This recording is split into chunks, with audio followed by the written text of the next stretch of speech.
Welcome into the Monday Mirror edition of Main Street Sports Today, presented by the Tennessee Orthopedic Alliance of Columbia. I'm Maurice Patton. That's Wade Neely. We are coming to you from our respective homes this Monday afternoon and excited to be here with you for the next couple of hours, talking local, regional, and national sports topics. It is the aftermath of Super Bowl LIX, and it probably feels like an aftermath for one team in particular as they are trying to kind of figure out what happened.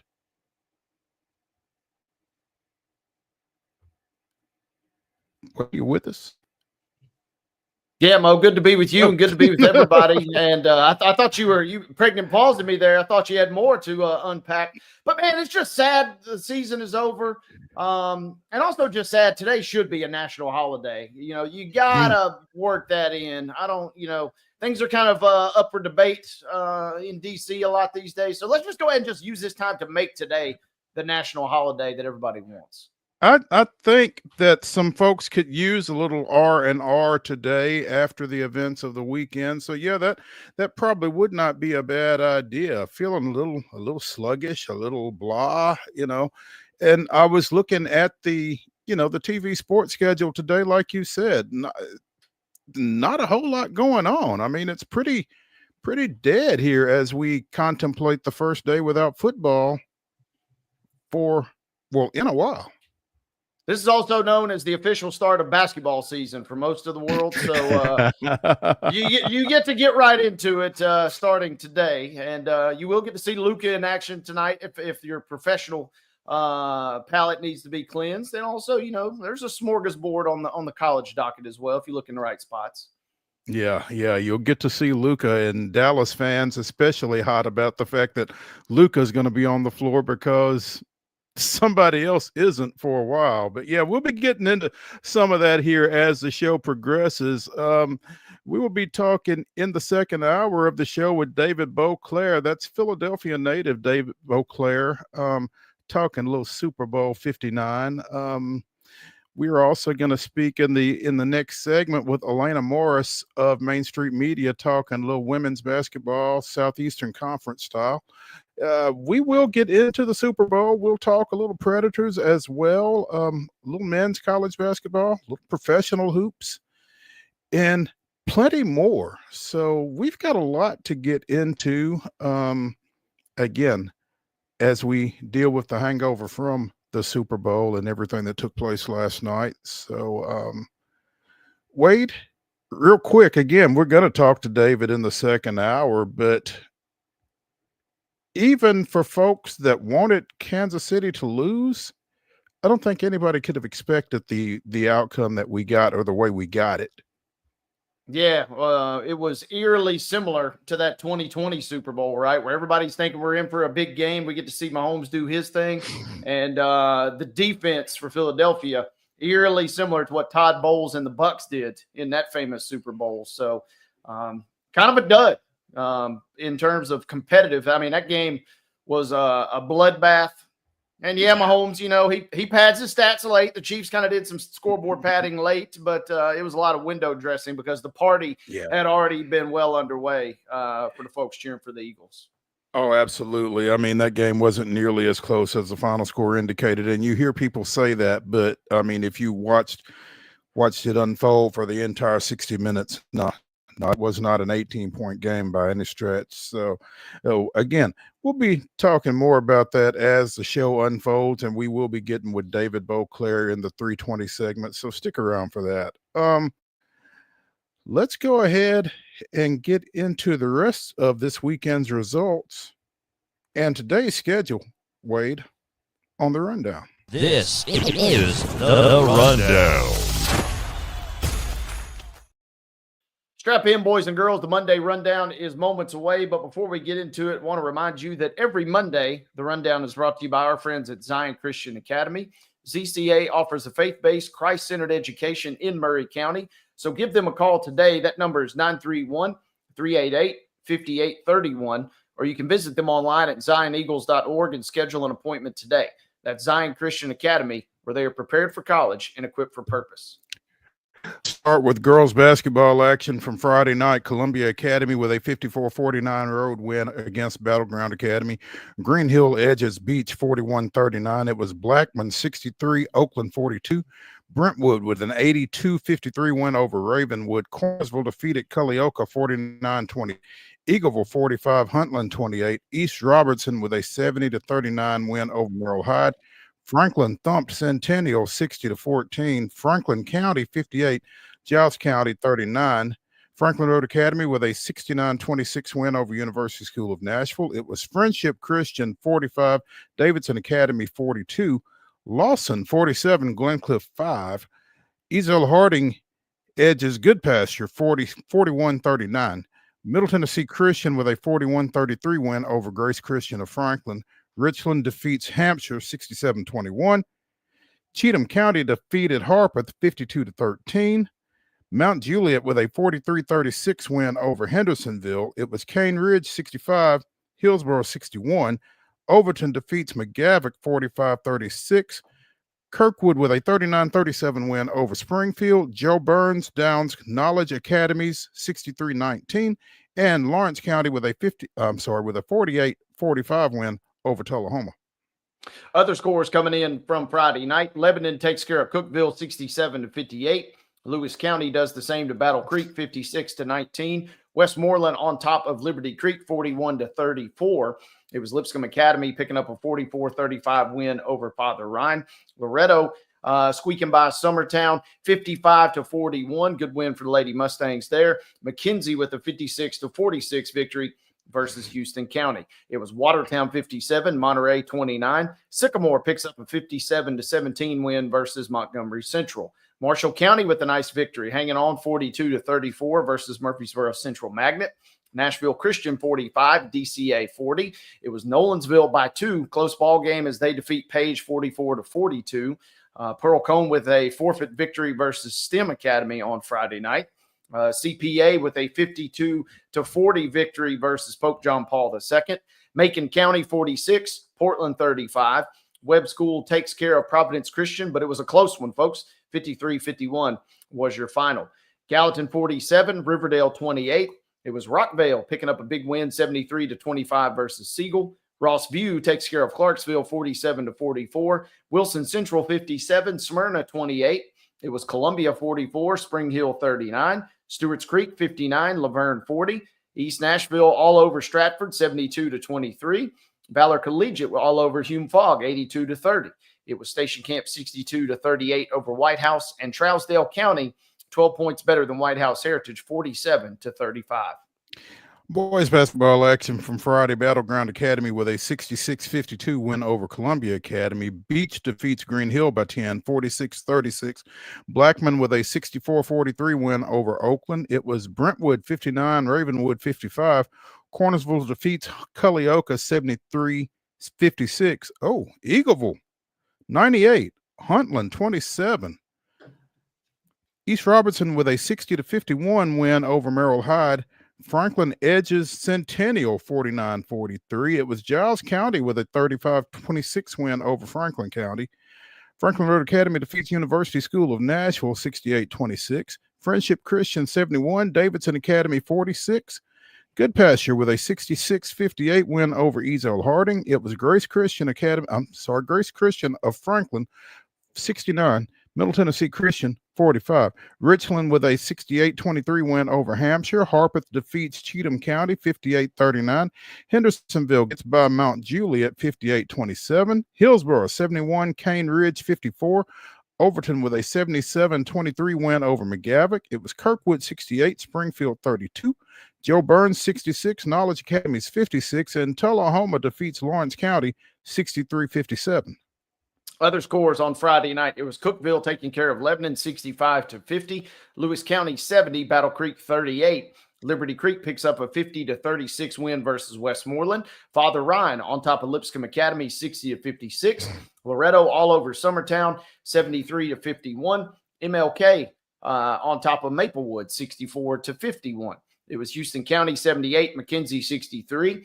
Monterey with a 46-31 win versus Watertown. Sycamore Big win versus Montgomery Central, 81-56. Marshall County, big win versus Murfreesboro Central Magnet, 88-43. Page on top of Nolensville by 7, 63-56. It was Pope John Paul II, 60, CPA 41. Portland takes care of Macon County, 55-46. Providence Christian 66, Webb School 52. It was Gallatin 68, Riverdale 38. Rockvale, much closer game in the men's contest, but they win 76-67 versus Siegel. It was Smyrna 66, Wilson Central 57. Columbia on top of Spring Hill 51-39. Laverne with a 59-53 win versus Stewart's Creek. East Nashville 58, Stratford 41. Hume Fogg was an 81-34 winner versus Valor Collegiate. Station Camp on top of White House 64-54, and White House Heritage bullied Trousdale County 82-21. Saturday action. Girls basketball. Hang on. No, that's not right.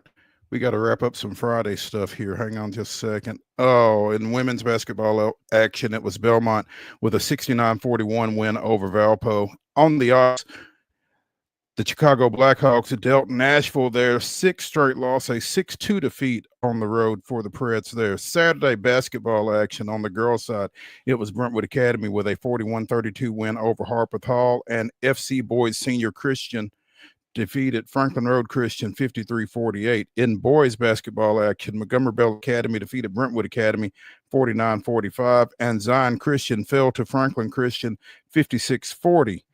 Women's basketball action on Saturday, Lindenwood defeated Tennessee State 81-70. Lipscomb with a 65-59 win over Austin P. It was Middle Tennessee State 76, Kennesaw State 43. Valdosta State with a 49-40 win over Trevecca. Fisk defeated Rust 62-44. Campbellsville with a 67-58 win over Cumberland. And William Carey out of Mississippi defeated UT Southern 79-59. Men's scores coming in from Saturday. It was Tennessee defeating Oklahoma 70-52. Vanderbilt takes care of Texas in Nashville 86-78. Lipscomb with a nice victory 94-81 versus Queens. TSU on top of Lindenwood 84-76. MTSU squeaks by Kennesaw State, but a win's a win 76-75.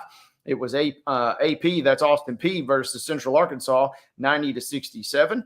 Belmont with a nice victory, 85-68 versus visiting Missouri State. It was Valdosta State 96, Trevecca 84.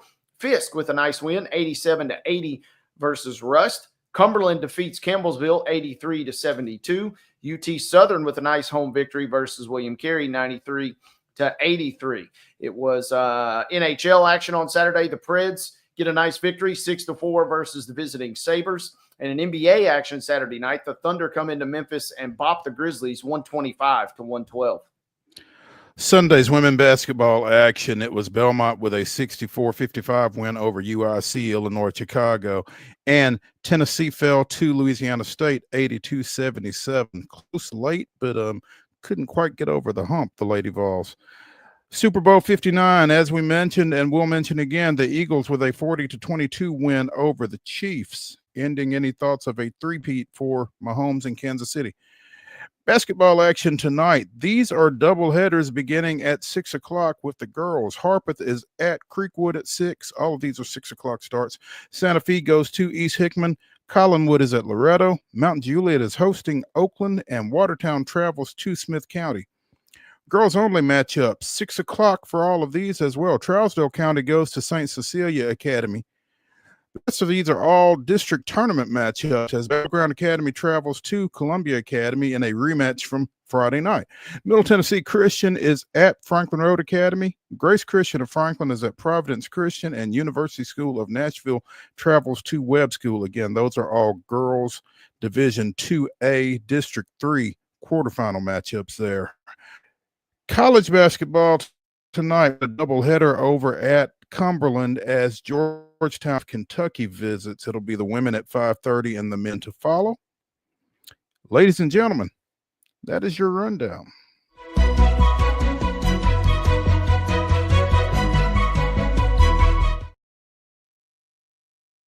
Your top story brought to you as always by the fine folks over at Piggly Wiggly in Neely's Mill in Columbia. Be sure and check out their delicious daily deli lunch options available from 11 a.m. until 6 p.m. Also, their hand-cut meats and everything is cost plus 10% at the cash register. Piggly Wiggly, Neely's Mill, Columbia, bringing you our top story. And as we mentioned, the Preds snapped a skid Saturday night, defeating Buffalo 6-4, and it was pretty significant for a couple of reasons. Again, one, it snaps a 6-game skid, and two, it's their last game before the break for the Four Nations international competition. And so, as we were saying on Friday, they don't have to sit on that long losing streak for the duration of this break, which has got to be a little something off their shoulders. Even as bad as the season has gone, at least they kind of got the bad taste of that season-long 6-game skid out of their mouths with that win Saturday night. Yeah, going on a winning note at least. And, it doesn't totally erase what's happened to this point in the season. And it doesn't even erase what happened the night before when they had a horrible loss up in Chicago. But, for a team that's got to you got to turn a lot of rocks and look in a lot of nooks and crannies to find some positivity for this franchise this year. Sending off, with the win. They were the lowly Sabres, but a win is a win. Nashville can't afford to be begging and choosing right now. No, they can't be too picky about who they beat at this point. I mean, it's been a tough season. Brunette's still hanging on, I guess, but it's not been a whole lot of fun to watch. Hasn't been a whole lot of fun to talk about, but Saturday night was a little bit of an oasis, I guess, in that regard. Yeah, and not a bad win considering you just lost to these guys a couple nights ago. So, like I said, Buffalo's not exactly great. They're not lighting the world on fire, but come in, get a little momentum. I think, if nothing else, this Four Nations break will be big for Nashville, not even in the sense of momentum, but, man, it's going to give them 2 weeks to kind of really analyze things and think things over for the second half of this season, because we still have the trade deadline coming up in a little less than a month at this point. So a chance to kind of see what pieces you have that maybe need to go out the door, and maybe a chance to see what kind of pieces, if any, need to come in.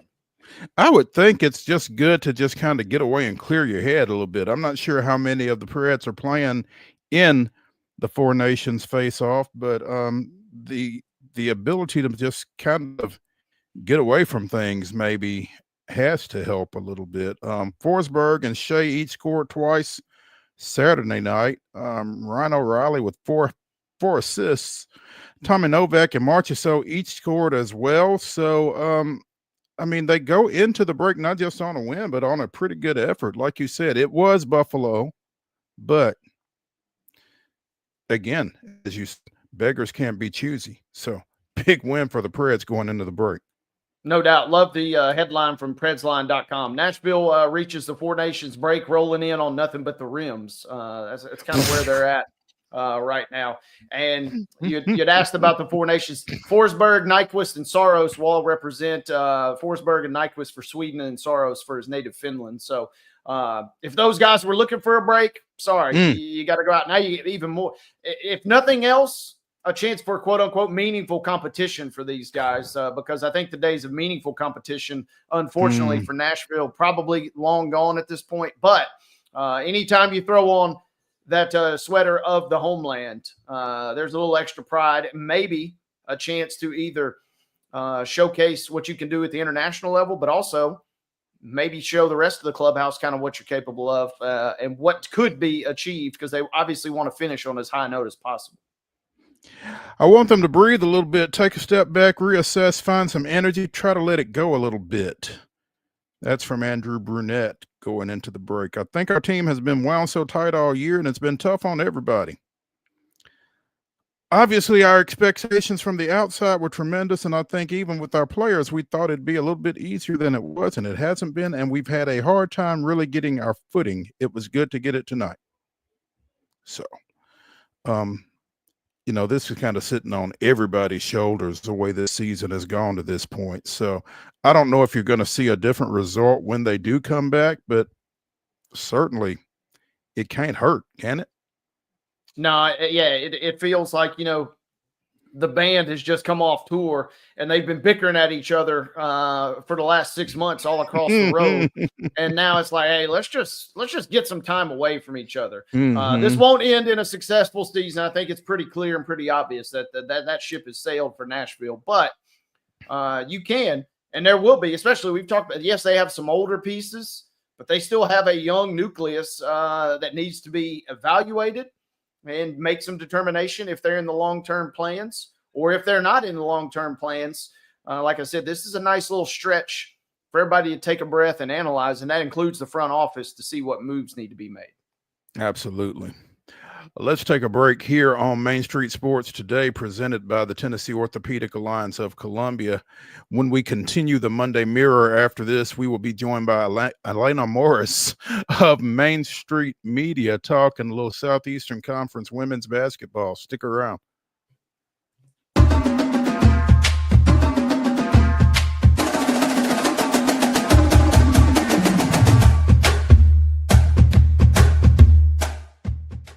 Whether you're an athlete or a weekend warrior, when it comes to your performance, don't settle for anything less than excellence.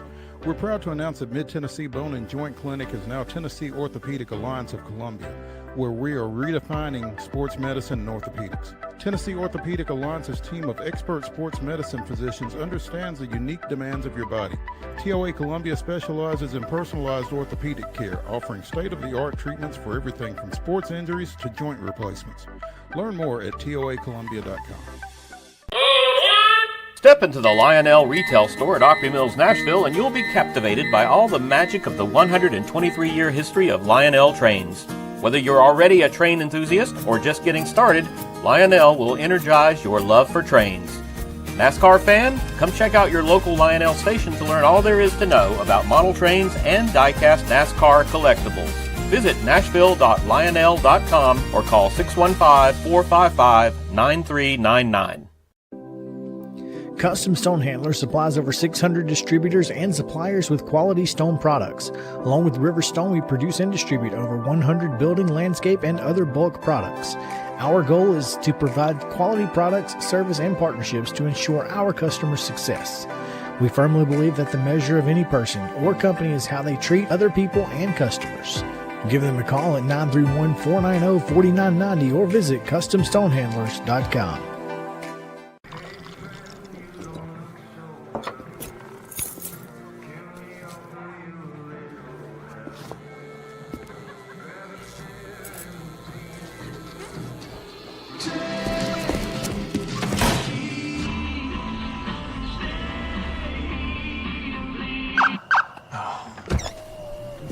You're seeing the signs too, right? What signs? So Busy Bee is a very close-knit family. We fight just like every family does. We have arguments, but we always come out with a solution to the problems. We don't just fight about what we want, we fight about what customers need. We want to make sure that every customer we go to is more than satisfied. And that doesn't just start whenever we show up at their door, that starts when we show up every day at work. We want to make sure that we are serving our customers to the best of our ability.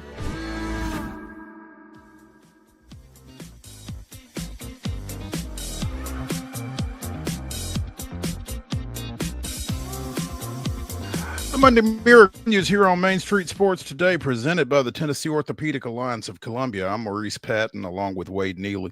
We're pleased to have with us ALAINA Morris of Main Street Media. Among the many hats she wears, she covers Vanderbilt women's basketball for Main Street Media. And Vanderbilt didn't play this weekend, ALAINA, but Tennessee did travel to LSU, looking to, as we like to say on the show, stack some wins after that big victory over UConn on Thursday night. Didn't quite go that way. But ALAINA, thanks for joining us and helping us through that 82-77 loss for Tennessee down at LSU. Yeah, I appreciate you guys having me. I know they weren't able to stack the win like they might have intended to, but LSU is a great team. They've got a lot of great players. Flau'jae Johnson, Kaylin Gilbert making some big plays over the weekend. But don't want to look too far past that win over UConn, because I think that's exactly what the Lady Vols needed to build some confidence and momentum heading into a really important part of the season.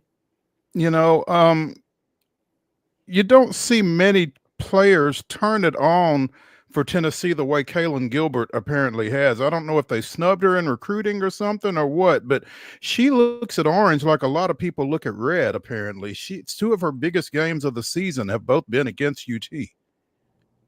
Yeah, she kind of made a comment after the game that was interesting to me, where she'd mentioned they had reached out a little bit too late in the portal a couple years ago or 2 years back, whenever that might have been. And so I think maybe just a little bit of a chip on her shoulder there, because I know this first game was a little while back in January, but she had the game-winning bucket in Knoxville to beat the Lady Vols, and then just had a great game for the Tigers over the weekend, leading them in scoring. So I think that maybe there is a little extra motivation there for Gilbert. As you watched that game yesterday, it was so fascinating considering the victory that was just achieved. But I am curious, what do we ultimately take away? Should you be too concerned about a tough road loss versus one of the top teams in the country in your mind? No, I don't think so. I think that LSU is obviously a very good team, and they have a lot of pieces. And also, it's tough to coach against someone like Kim Mulkey, who's been in the business for a very long time. She knows how to win. She's won national championships. And so I think that, a close loss on the road, you can't really take that to heart too much. I think that there are obviously lessons you can learn and things to take away from it. But by all means, losing to a team like LSU, that's not a bad loss at all. I think that maybe stings a little bit more because of how close it was last time at home and just weren't able to bounce back against them this time. But not a bad loss by any means for Tennessee. I'm with you. It feels like a loss that, I'm not going to say expected, but, if you'd have won, you'd treat it as a nice bonus. How about that? But you made an interesting point, ALAINA, and I want to mention schedule does seem a little favorable down the stretch. Mo and I mentioned that last week on the show as well. A nice little run here with Auburn, Ole Miss, and Alabama, and good news for Lady Vols fans, all three at home. Yeah, that's definitely favorable. I think that Ole Miss is going to be an interesting test because that is a very defense-heavy team. They like to rely on their defense. They're very physical, and the Lady Vols like to get out and run, and they're high-octane offense. And so I'm really curious to see which one kind of shows up in that game. But Alabama, another one that's going to be fun. They've got Sarah Ashley Barker, who's just been on a tear recently after coming back from that injury. And then Auburn, like you mentioned, they're kind of having a down year. So definitely a favorable one for Tennessee. And like you already said, they're all at home, so that really helps give them the leg up, especially like everyone knows in February, it's a really important time to win some basketball games before the conference tournament and before March rolls around. ALAINA Morris of Main Street Media joining us here on Main Street Sports Today, presented by the Tennessee Orthopedic Alliance of Columbia. Again, Tennessee falling at LSU 82-77 yesterday afternoon, but they went down the way they go down. I mean, again, a 5-point game. I think most of their losses have been of that type pretty much. They're 17-6, and I think their first 5 losses were by combined 15 points. So now they've got 6 losses by 20 points. I mean, they've played everybody close, clearly, and you feel like that's going to turn for you at some point. But as we've said on this show on so many occasions, it's kind of a live by the 3, die by the 3. They hit 6 of 18 yesterday, but in doing so, they set a program single season record. They have hit 245 threes in 23 games. Quick math tells you that's 10 plus a game. Previously, they had hit 242 threes in 37 games during the 2010-2011 season. So they are firing it up from behind the arc.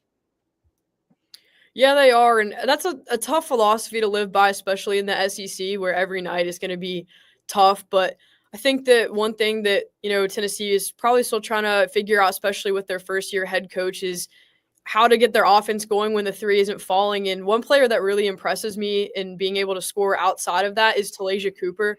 Feels like her mid-range jump shot it looks pretty, and she's really good at getting to the basket. And they have size down low with Z Spearman too. I think that if they work the ball in a little bit more and settle for some closer shots, that's also going to help them too when they're not, necessarily falling from behind the arc heading into March, where, some of those games When you lose those, you're done. So kind of have to look at that, but they definitely have the pieces and be able to do that.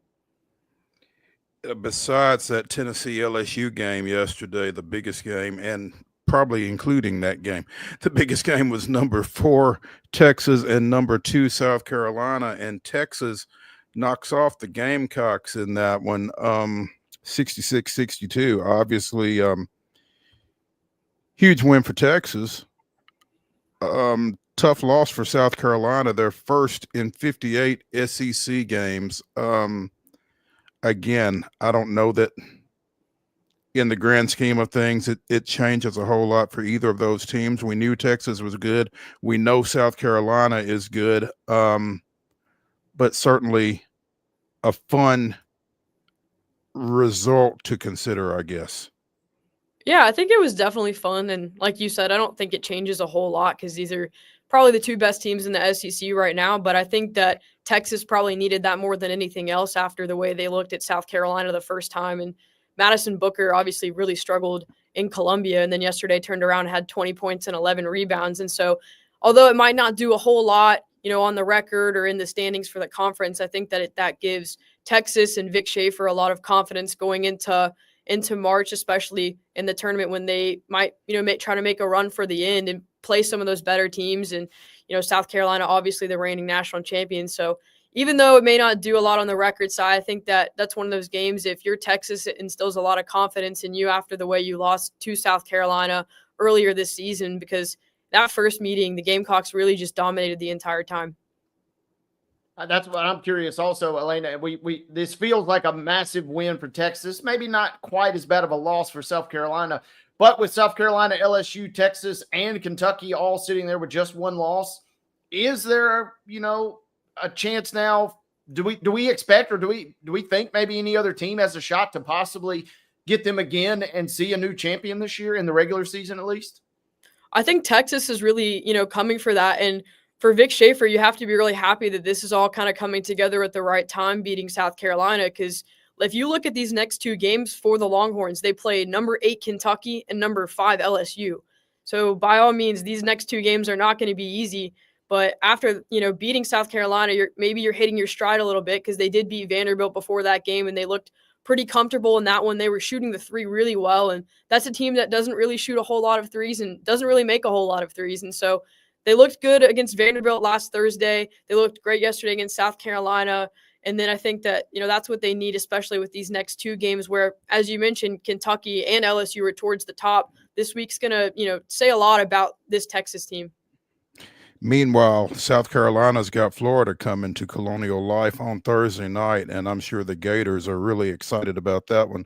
Before a UConn South Carolina matchup on Sunday. So I'm intrigued by that game on Sunday, considering that Tennessee just beat them a couple of nights ago, just how that one turns out. I mean, I don't know that Tennessee obviously is on the level with the South Carolina, but if you compare scores and that kind of thing, you got to be careful with that. But if you are one that does, that'll particularly bear watching, I would think. Yeah, that one really intrigues me too. I was kind of looking at that this morning because, for UConn, they've played Tennessee and they've played Notre Dame and some of these really good teams, and they haven't had any success. And so it feels like for UConn, this is a game that would also do the same thing for Texas, where it gives them a lot of confidence because they don't really have that signature win. I think their best win this year is against their only win is against a ranked opponent, number 13 North Carolina. So it's not one that's really going to jump out at you like a Notre Dame win would or something like that. And so going up against South Carolina, that's going to be a big kind of redeeming moment possibly for them because they have the pieces to put it together. It just feels like, Paige Becker's had a really slow start in Knoxville. It's hard to lean on Sarah Strong when she's just a freshman. She plays very well, but kind of saw some freshman mistakes down the stretch. And so, especially with it being in South Carolina, I'm curious to see how Gino Auriemma wants to bounce back against another SEC opponent. ALAINA Vanderbilt was off this weekend. What have they got coming up this week?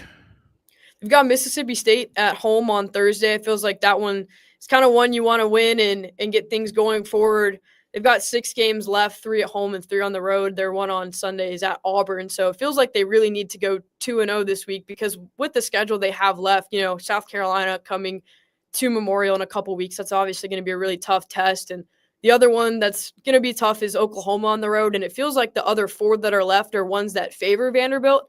Because of that, those are, I don't want to say must win, but when you're kind of in that middle of the pack and you're determining if you're going to play on Wednesday and Thursday when the conference tournament rolls around, you need to beat your Mississippi States, your Auburns, your Texas A&Ms, things like that. So this week, they've got Mississippi State and Auburn. Those are 2 that should favor Vanderbilt. And, that's kind of a week that this is kind of a week they need to go 2-0 in. Yeah, take care of business in those. And, you'll just live with what happens at Oklahoma and versus South Carolina, it sounds like. Yeah, definitely. I think Oklahoma's too, they're kind of an interesting team. First year in the SEC. They've looked great at some points, and others they've really struggled. That one on the road, it feels like it could be a little bit of a toss-up. I think at home, obviously, it's a little easier to say that, but that one will be intriguing for me. I think obviously South Carolina, a very tough team, but outside of South Carolina, those are all winnable games for Vanderbilt, but Oklahoma being the toughest one to win for sure. Yeah. There we go. ALAINA Morris of Main Street Media joining us here on Main Street Sports today, presented by the Tennessee Orthopedic Alliance of Columbia. ALAINA, we appreciate you taking some time with us, and look forward to catching up with you again soon. Yeah, thanks for having me, guys. Thank you. All right. Hey, when we continue here on the Monday Mirror edition of Main Street Sports today, we'll be talking a little bit more basketball. Switch it over to the men's side. See what's going on across the SEC, among other things. So stick around when we come back after this.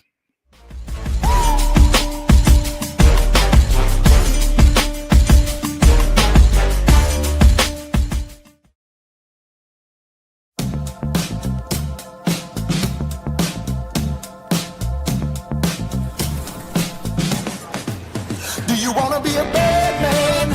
Yes, you do. Do you want to taste sweet salvation underneath the summer moon? Do you need another hand now? Yes, you do.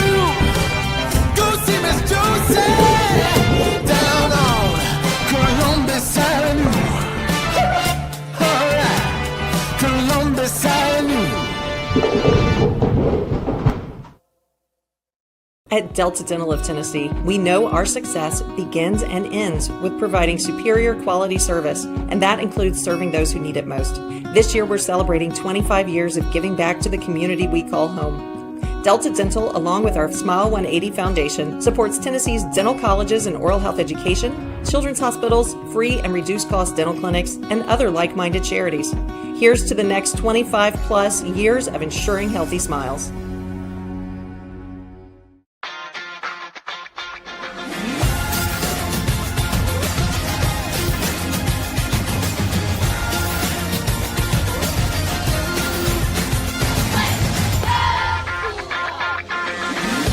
Whether you're an athlete or a weekend warrior, when it comes to your performance, don't settle for anything less than excellence.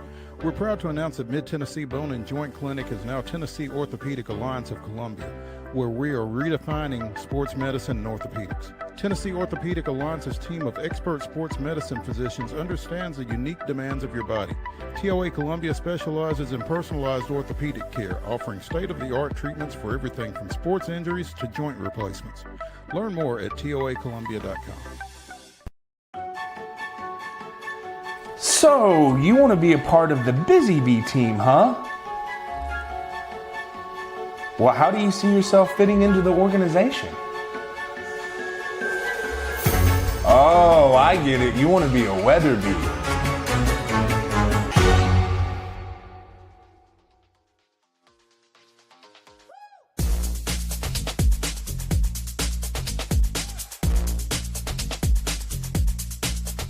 Moving on in the Monday Mirror edition of Main Street Sports Today, presented by the Tennessee Orthopedic Alliance of Columbia. I'm Maurice Patton. That's Wade Neely. Tennessee goes to Oklahoma, and there were some fears on the Volunteers side as they went to face Jeremiah Fears of the Sooners. He and those fears were laid to rest as the Vols got out of Norman with a 70-52 victory Saturday. Chaz Lanier with another solid performance to lead UT in that one. basically it just kind of felt like, even though it was a road game and anything could happen on the road in the SEC, it just kind of felt like they took care of business Saturday. Absolutely. This was a nice bounce back win for Tennessee. And, a couple weeks ago, you drop one to Auburn, a rock fight down on the road, but you lose a game kind of shakily to Kentucky. And you start wondering, you have Florida coming in. Where does this Tennessee team go? Yes, they took care of business versus Florida, scrape out a win versus Missouri. Were they ready to take their act on the road was kind of the concern and question that I had. And we got a pretty resounding yes. Don't know that Tennessee's fully back to kind of walking around with that swagger that they had when they were number one earlier in the season, but they're certainly trending in that direction. That was a nice win on the road on Saturday. They hit 15 of their first 17 shots from the floor. And when this team does that, because obviously defense travels and they're going to play defense. I mean, again, the Auburn loss with a 53-51 loss, like you said, in a rock fight. But, I mean, they're going to play defense regardless, or they're not going to play. We've seen that. That's been one of the criticisms of Rick Barnes and some of the fivesomes that he puts together is that maybe he's sacrificing some offense for some defense. But when they shoot it like that, they went 5 for 5 from behind the arc to start. You're going to have a tough night. Yeah, if Tennessee is making shots, I'm not reinventing the wheel here, but man, it is going to be tough to beat them. And if there is one unit that you're going to point to that needs some work or definitely would need some consistency, it would be the offense. Like you said, the defense is going to travel almost every single night. And if you can get the buckets, or better yet, if obviously sometimes when we've seen it, Mo, obviously they can win a number of different ways. If they're hitting shots, you're kind of cooked at that point. But if they're not hitting shots, we've seen them use their defense to get quick looks, to get easy layups, a la the Florida win a couple nights ago. So they can beat you a number of different ways. But yeah, if they show up and they're hitting jumpers at a clip like that, good night. Yeah, they wound up shooting 29 of 48 from the floor, which is way better than 50%. So, and 9 from behind the arc. So, again, you're toast at that point. Yeah. There's not a whole lot you can do, especially with them playing defense the way they do. So, 70-52 Tennessee out at Oklahoma. Next up for them, Kentucky coming to town tomorrow. I'm sorry, they go to Kentucky tomorrow night. So, Tennessee and Kentucky at Rupp.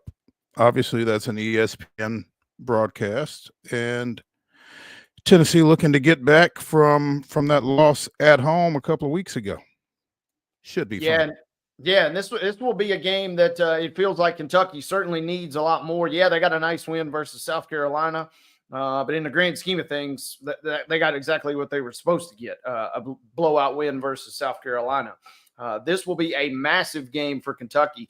I'm not as concerned about Tennessee. Obviously, you don't want to get in the habit of just dropping games. They've already dropped them once, but I think Tennessee should be okay. Kentucky, you got to have all hands on deck. And I don't know if Jody Meeks is walking through that door, but it feels like unless he rolls up, Kentucky might be in trouble tomorrow because it feels like these programs are going in different directions at the moment. It does. And I mean, when you look at the standings, you don't have to look any further than those to kind of bear that out. Tennessee 7-4 in league play. That puts them squarely in 5th place. And you've got to look a little bit further down to find Kentucky in a 3-way tie with Mississippi State at Vanderbilt at 5-5 in league play, tied for 8th.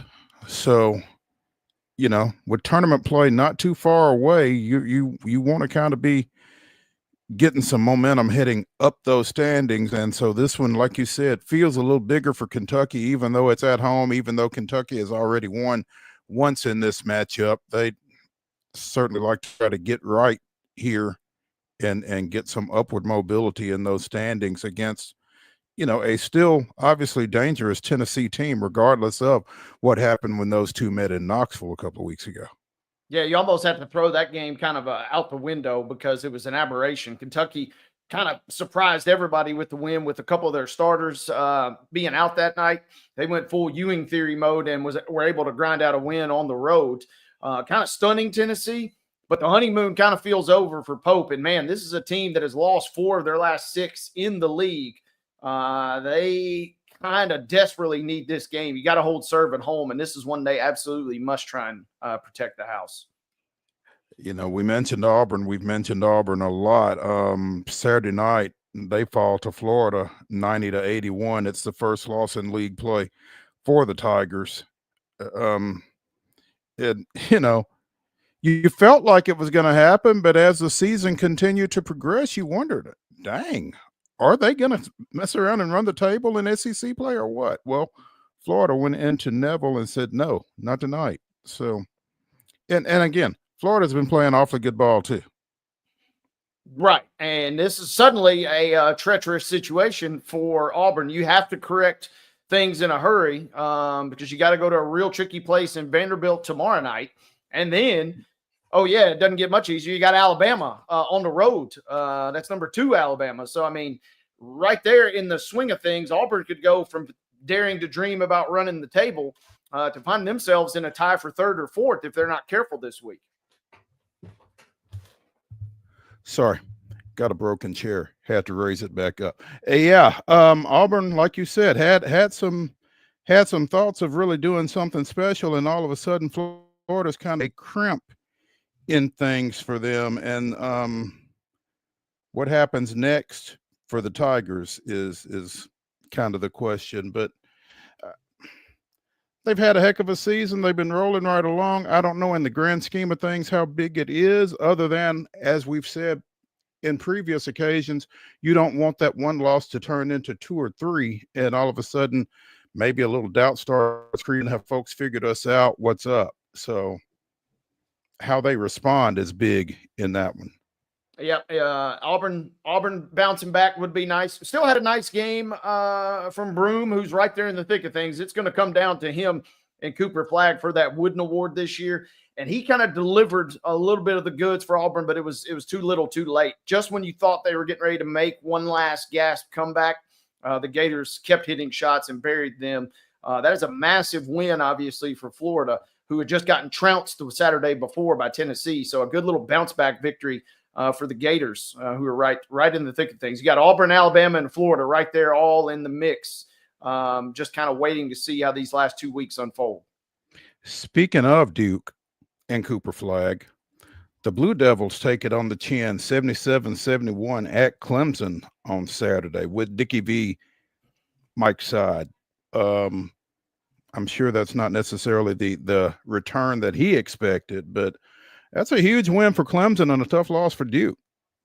Yeah, tough loss for Duke, considering the ACC is pretty weak this year. I think even the most diehard ACC supporters would tell you that. Realistically, probably the only team that you would be, quote unquote, okay with losing to, and you still don't want to lose to them. But yeah, what an epic scene. Dickie V, Mike's side. Duke goes down. Clemson kind of rolling a little bit, even though they had just stubbed their toe in the game prior. We just talked about how well they had been playing prior to getting upset versus Georgia Tech. But they bounced back in emphatic fashion. That was a nice win, winning by 6 versus Duke. Yeah, it's at home, but knocking off number 2 at the time. Duke, I guess, staying number 2. That's a good win for Clemson. It feels like Duke's going to be okay, as much as it pains me to say that, but that was a great win for Clemson. That's a great win for Clemson. And again, with Dick Vitale in the house, calling it his Super Bowl, back doing a basketball broadcast after 2 years of battling cancer. And obviously a very emotional scene for him getting back and actually working. And, you know, to be able to sit at courtside doing games that beats the hell out of chemotherapy and radiation. I want to say thanks to all. I want to say to all cancer patients out there, please listen to me. Think positive and have faith and keep fighting and fighting and fighting. I know what you're going through and it's not fun, but to be here, this is my Super Bowl. It's my championship no matter what happens. And unranked Clemson brought a game that lived up to Dickie V's presence, and that's kind of what you would like to see in his return there. It wasn't necessarily a marquee matchup. Again, Clemson unranked, Duke number 2 in the country, but they delivered. Turned into one. Absolutely. Snapped a 16-game win streak for Duke. So for those of us of a certain persuasion, that's a good thing. So anytime Yeah, Duke loses. It's good to see them lose, but I'm also a little concerned, kind of like Auburn. Auburn maybe a little more so. Felt like a good loss for Duke in a sense. ACC, as bad as it is, that's kind of a little bit of humble pie that maybe I'm a little worried now that maybe rejuvenates them, kind of keeps them on target. I don't know that a lot of folks anticipated Auburn really running the table, but Duke in that really putrid kind of ACC year that league is having, it feels like that in a weird way may be a good dose of medicine for the Blue Devils. Yeah. Dickie V makes his return this weekend. Hubie Brown steps away for good at the age of 91, called the Milwaukee Bucks 135-127 win over the 76ers yesterday, and was presented with the game ball afterward. Again, 91 years old. He spent more than 50 years in basketball. He said he considered it fitting since his first NBA coaching job was as an assistant in Milwaukee, starting in 1972 for 2 seasons. Coached in the ABA with the Colonels and with the Atlanta Hawks. That's where I remember him from. Obviously growing up with him in Atlanta. Also coached the Knicks and the Grizzlies. Won an ABA championship with the Kentucky Colonels in 75. I guess that was the next to last year of the league, and was a 2-time NBA Coach of the Year. Naismith Memorial Basketball Hall of Fame inductee, and again, shutting it down after yesterday's game. This is a guy, again, started coaching in the NBA in 72. It's 2025. Do the math. What's that, 53 years? That's pretty amazing. It was awesome, and I'm glad the game was close too. It was fun. I was flipping back and forth between that and the Puppy Bowl yesterday, right around that time. Which shout out to Wags and Walks. That's our local shelter in Nashville. They had some big FaceTime on the Puppy Bowl, so that was cool to see yesterday. But yeah, Hubie getting his flowers. It was really, really cool. As soon as the game's over, they've been rolling clips and incorporating him throughout the broadcast. And then as soon as the game is over, the officials come over, huddling around. Everybody's listening to every word, and they present him the game ball. And I love Hubie. He immediately says, what are you guys doing? Give me the game ball. Don't you know that I also have a lot of technicals to my credit over the years? So he found the gesture very fitting, very touching. Man, everybody, Mike Breen was almost on the verge of tears. It was great, and it was an electric way for him to go out. He was crotchety as hell, just like he always is. But on one hand, it was also kind of sad because, man, that guy has given so much to the game of basketball at a number of different levels, at a number of different stops. And the pleasure was all ours, Hubie. Absolutely. Wade, how does Dalton Connect, through no fault of his own, go back into that locker room on the West Coast after his trade to the Hornets was rescinded because Mark Williams had some issues with his physical? Crazy situation, right? It really is. I mean, I don't know. You guys just traded me, and I'm supposed to just come back and act like nothing happened. I don't know exactly how that works, from a personal standpoint. But yeah, the Hornets and the Lakers trade was rescinded because Shams is saying Mark Williams failed the physical. I don't know exactly what goes on. The Lakers officially say there is a failure to satisfy a condition of the trade on the Hornets' part. So, and it's wild that because it was a deadline trade, there was no way to really amend it and say, okay, well, we'll send you this or that in addition, because we don't really want that guy back. But, the Hornets, saying all the right things. We are excited to welcome Mark back to our Hornets organization. After the other team aggressively pursued Mark, we made the difficult decision to move him. We have always held great respect for Mark's talent, work ethic, and character. We are thrilled to see him rejoin our roster as a dynamic presence at the starting center position. His return strengthens our team, and we look forward to the impact he will make on and off the court. Yikes. It's interesting that one team finds a guy to be just fine and another one fails him on his physical, as LA apparently did. And so again, they could have kept Williams injured or call it off, and they chose the latter, which has got to be an awkward situation with them and Connect at this point.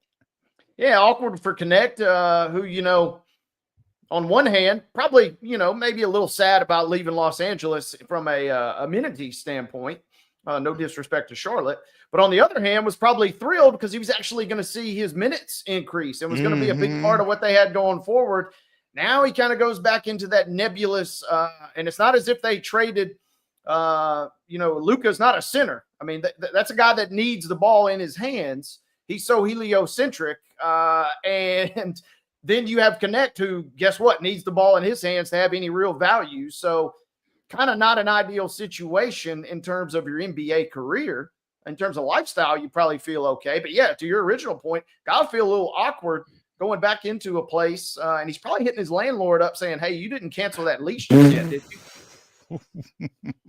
Yeah, you mentioned his minutes had kind of diminished here. He was starting at one point, and now he was kind of struggling to see appreciable playing time. And so, what is the situation for him at this point when he gets back to the Lakers? And it's a tough space for a rookie to be in particular, I would think. Absolutely, and you're right. I mean, he went from there was like a 2-week stretch in November where he was the odds-on favorite to be your rookie of the year, and then toward the end, it's like this guy might end up in the G League, and so it's going to be very awkward. And again, because he needs the ball, he's kind of a defensive liability, which is why we saw the minutes decrease. And his only real value is being able to shoot the ball. Well, guess what? Now you have Luka in the mix, and as explosive of a playmaker as he is, his ability to drive and then throw those lobs to Williams is what had everybody salivating. Now Los Angeles is really kind of screwed for whatever potential short-term goals they had this year, which weren't going to go very far. I hate to burst any bubbles for the Lakers fans of the world, but you can't even dare to dream now because you have a massive hole in your front court and you have no way to plug it at this point short of a buyout or a pickup off the waiver wire.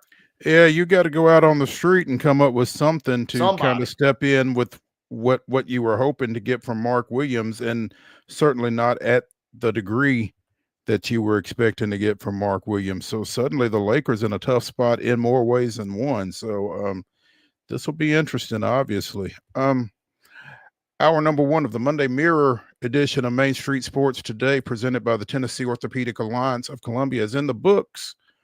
When we return for hour number two, we'll talk a little football. Not just from New Orleans. There's a contrary to popular belief. So stick around when we come back.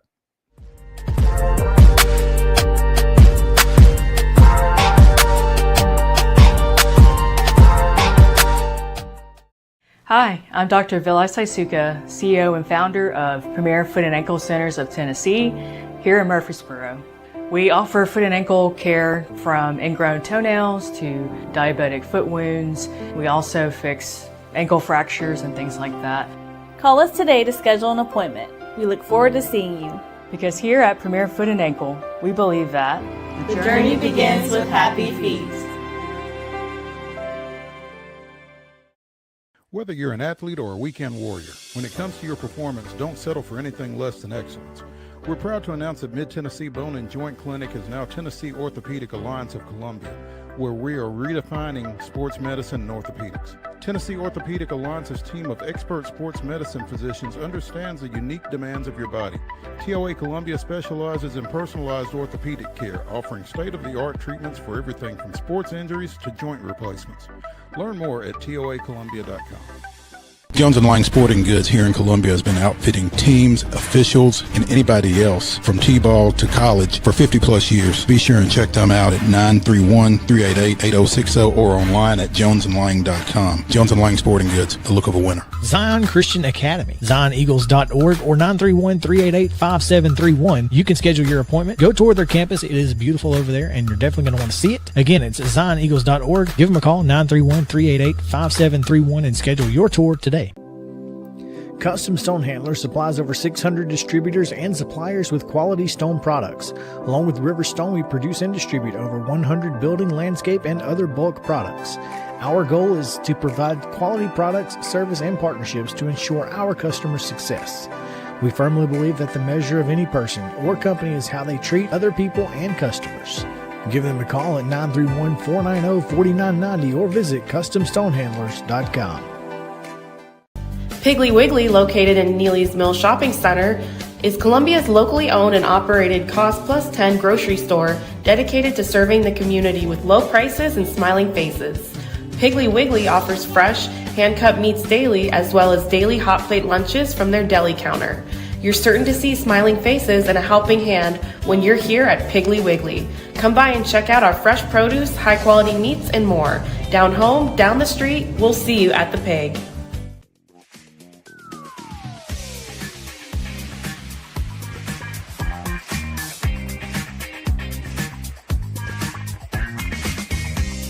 Swinging into hour number 2 of the Monday Mirror edition of Main Street Sports Today, presented by the Tennessee Orthopedic Alliance of Columbia. That's Wade Neely. I'm Maurice Patton. Let's talk a little football, and this one strikes a little close to home for a certain Jets fan. No great shock that the Jets and Aaron Rodgers are going in separate directions, is it, Wade? No, I don't think so. The only shock is based on, reports, it kind of seems as if Rodgers made overtures that he kind of wanted to come back, when I've kind of deep down believed, that if he is going to play, it wasn't going to be in New York. So the fact that the Jets kind of pulled a little bit of a PR, turning the tables on Rodgers, so to speak, that's really the only shock for me. It felt like he had been done, whether it's retiring or stepping away. Aaron Glenn is the new coach. They've got a new general manager as well, Darren Moogie. And you would just figure on its face that they would want, quote, their guy at quarterback. Now, who their guy is or whether they come up with a guy, you wouldn't think that guy is on the roster, because the only 2 quarterbacks they've got are Tyrod Taylor and former Florida State standout Jordan Travis. So no quarterbacks is your answer. Yeah. Yeah, basically. So, and again, I don't know who their guy is. I don't know if they have someone in mind that's going to be a free agent or somebody that they feel like they want to try to trade for, or what the situation is, but they're going in a different direction at the quarterback position. Yeah, it's going to be interesting, right? Because Rodgers is one of those guys who's the quote-unquote bridge quarterback, whether it's a franchise like the Raiders, Tennessee, there are a couple of teams that are in need of a bridge quarterback, but the Jets probably are in that realm as well, because there's still some talent on the roster. So you strike him off the list, and it maybe leaves you with a guy. Feels like Darnold probably, unlikely at best to return to New York, but maybe Russell Wilson, maybe Cousins in some sort of deal. It doesn't feel like they're in a position to just land or trade up. Maybe I'm wrong. Maybe they do make a move and try and trade up for somebody, but feels like they're kind of in a little bit of a nebulous spot as well. So going to be interesting to see. And presumably this also signifies the end of Devontae Adams in New York as well at this point. I was just getting ready to say, they've got some pieces, it feels like, and Devontae Adams and Garrett Wilson would be among those at the wideouts. But yeah. And Adams was there basically because Rodgers was there. And as well as Lazard. So, I mean, they're going to have to replace a couple guys, most likely. I don't know the terms on the Lazard's deal. But, yeah, kind of wild that Adams was basically the final piece of the puzzle that was going to really maybe push them over the edge. They just kept adding assets as the year went on. And that's kind of what happens when you go all in. Sometimes you hit it big and you knock one out of the park, or sometimes you swing and a miss. And it certainly was a swing and a miss for them last year. Yeah, it was tough. I mean, he threw for his 500th touchdown pass of his career in the season finale against Miami. He threw 4 touchdown passes in that game. In fact, he's at 503 now. But yeah, it was not a great season. And if you look at his numbers, okay. But if you look at that team as a whole, they were 24th in total offense, 24th in points, still more than the Titans. But it was a tough year for them in a division that, besides Buffalo, wasn't necessarily great. Yeah, the expectations were sky high. They almost lured me in, but I was not, Super Bowl or bust last year just because of exactly what happened. Rodgers is not at this. I mean, there's no quarterback at his age that is going to be elusive enough. The Jets have just enough holes on their offensive line that they're going to need a dash of mobility to kind of extend plays, and Rodgers is just not at that point in his career. So, kind of a tough, little bit of fool's gold per usual with the Jets, and a lot of folks bought into the hype last year, and it crumbled in spectacular fashion. So it'll be interesting to see where he ends up. Bleacher Report has got the Colts, the Raiders, the Titans, the Giants, which would be nice for him, wouldn't have to move very far, and the Steelers as possibilities as far as where this guy could end up, because it sounds like he still wants to play. That was the funny part. He gets rebuffed by the Jets. Hey, yeah. When you are being told thanks but no thanks by the Jets as a quarterback, it's got to kind of you would think it would kind of get your attention a little bit if you had any self-awareness. But at any rate, why the Steelers? I mean, is Fields not going to be the guy there if it's not Wilson? Yeah, I mean, it seems bizarre, right? What you're hearing out of Steelers camp is it doesn't feel like they're committing to anybody. And it also felt like that they weren't really impressed. You got just enough of Wilson to kind of keep you maybe on the hook thinking there could be something more. But yeah, it feels like Pittsburgh is in a weird spot as well. They need to be getting, I'm trying to look, they're picking 21st. So, I mean, unless you're snagging somebody right at the bottom or trading up or trading down and picking somebody, it feels like they're in the market for a stopgap QB, but it just seems like neither quarterback had enough goods. And that was the weird thing. That marriage was so bizarre to begin with the dual quarterbacks. Neither one really, we never got to see enough Fields outside of gadget situations, except for the few starts early in the season to really kind of get you jazzed up about him possibly returning. Yeah. That'll be the quarterback situation, again, for the 8 millionth time. It's a quarterback-driven league. It's a quarterback-driven sport. And there are a lot of guys out there that kind of fit that bridge quarterback type description, I guess. Again, Darnold, is Minnesota going to bring him back and let him and McCarthy battle for that spot? Or are they just going to hand it off to JJ and let him walk? Or, what happens in Minnesota with that? Kirk Cousins, where does he wind up? Like you said, I mean, it doesn't feel like he's going to be back in Atlanta. Who takes on that money? Lot going on at the quarterback position this offseason, feels like. Yeah. If I'm a Jets fan, just, let me get my hands on Jameis and just let it ride, baby. I mean, him at the Super Bowl, he was openly campaigning. Him at Media Day was by far the best. You talked about the quote unquote reporters that got into this thing, but Jameis dominating, and they asked him about Nashville, and his comments about coming to Tennessee were great. So if I'm a Jets fan, give me Jameis. We could do worse than what we saw from him last year. We have done worse. Saquon was trying to point him to the Giants. Hopefully he finds a spot. He needs a home, man. We need he needs, without question. We can't have Jameis not playing next year. It's ironic when you talk about Jameis and the Titans, because Titans had a chance to take him out of Florida State. He and Mariota were right there. So that would be kind of wow to see that come full circle. I don't think that's going to happen. Well, yeah, they, how crazy, right? At the time when Winston goes number 1, the Titans fans are like, man, we wish we had him. Then they're thinking, man, maybe we like Mariota at number 2. Not a bad fit. Mariota is one of those sneaky guys too. I've seen some buzz about him with the Raiders. He has done kind of some nice work behind the scenes, whether it was Philly last year or this year backing up Daniels. Feels like maybe he gets a shot. I think you could do worse than Mariota in a bridge capacity for next year. Yeah.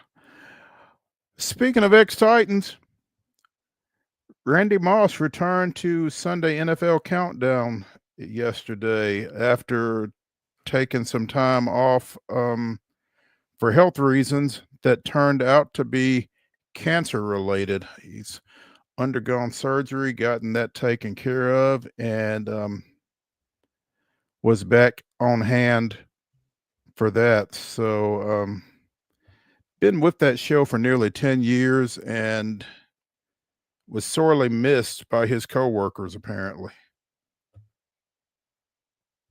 Yeah, emotional stuff, seeing him come back and, with the outpouring from players current and past was really touching. And then especially when he comes back, Brady giving him shout outs, Belichick, of course, was right there giving him his praise. It was good to see Randy back on the set, and obviously what a fitting setting coming back right there at the Super Bowl. Absolutely. No bigger stage probably than that. And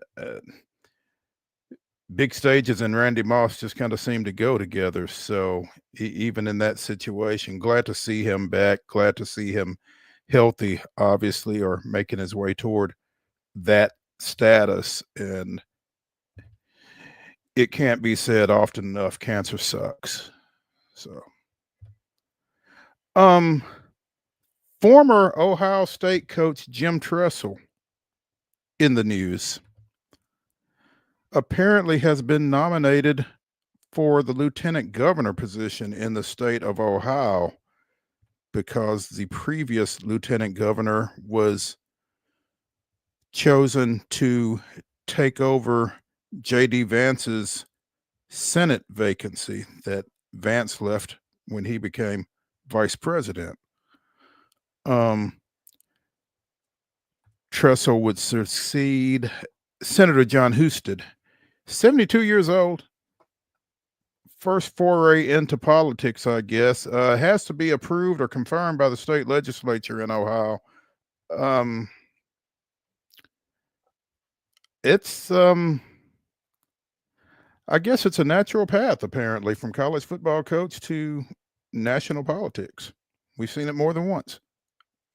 Yeah, and especially, I don't know that I thought it would end up right here, but when he got out of coaching and then obviously stepped into administration, first at Akron and then obviously at Youngstown State as the president, it kind of, that's the natural, lineage, right? Once you become a university president, and if you have bigger aspirations other than a bigger school, there's really nowhere else to go except politics. Right. So I'm not totally surprised by this. Tressel left Ohio State in 2011. It was a pretty tumultuous time for the Buckeyes. An NCAA investigation going on regarding players selling memorabilia to a tattoo parlor. That was at a time where players couldn't legally make money. So it's kind of hard for sports fans these days to relate to, but it was a big deal at the time. So I guess it didn't make enough of a mark to prevent him, again, like you said, going into collegiate administration, first at Akron and then at Youngstown State, where he had such a successful coaching career previously, and now on the precipice of being lieutenant governor of the state of Ohio. There is a governor's election, a gubernatorial election coming up next year in Ohio. I don't know if this would kind of place him in the mix for that situation or what, but yeah, Jim Tressel has been nominated for lieutenant governor in Ohio. Yeah, you show up coaching in sweater vest, you are destined to go beyond. If you're rocking the sweater vest, you got bigger aspirations than coaching football. Clearly. We're going to get into Super Bowl 59 talk pretty hard and heavy with David Beauclair in the next segment. David of the Nashville Post, the Nashville Banner, co-hosts the First and 10 podcast with fellow Nashville Post writer John Glennon. David's from Philadelphia, so I feel like he's probably got some thoughts on this from the Eagles standpoint. But before we get to him, it was crazy, scrolling through Twitter as I am wont to do during last night's game.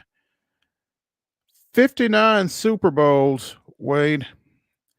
Xavier Worthy was the first player from the University of Texas to score in a Super Bowl. And Devontae Smith was the first player from the University of Alabama to score in a Super Bowl. And when you talk about those programs and their impact at the professional level, that was just mind-boggling to me. Pretty crazy, right? The Alabama stat was one that had really been trending the last couple of years.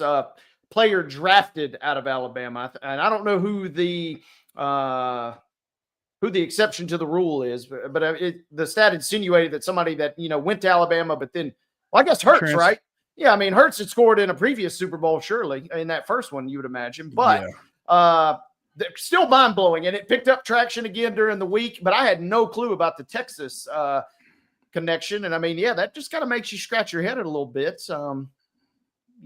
Obviously no Ricky Williams, no Roy Williams. You're kind of wondering, who maybe else would have gotten the end zone, and I guess nobody was the answer. I guess. I mean, yeah, like you said, Ricky, I don't guess Earl Campbell ever played in one, so he played on some bad teams. But yeah, you would have thought by now over 59 Jamal Charles. Yeah. No, it's crazy. And we're talking about scoring, like actually scoring the ball, because all the smart Alex on the internet were pointing out about Joe Namath and Ken Stabler. Right. But anybody that's bet on touchdown scores, they know they know the rule. You have to actually score the touchdown, not cross the goal line. Yeah. So that was wild. And yeah, the Alabama stat has officially been retired after many years of being circulated, but Texas is finally off the schneid as well. Yeah. Smith notched another milestone with the Eagles win. He's one of 5 players to win a Heisman, a college football championship, and a Super Bowl. You will know at least one of the other 4. Tony Dorsett, Marcus Allen, and Reggie Bush from Southern Cal, and Mr. Go Blue himself, Charles Woodson. So pretty significant, I guess.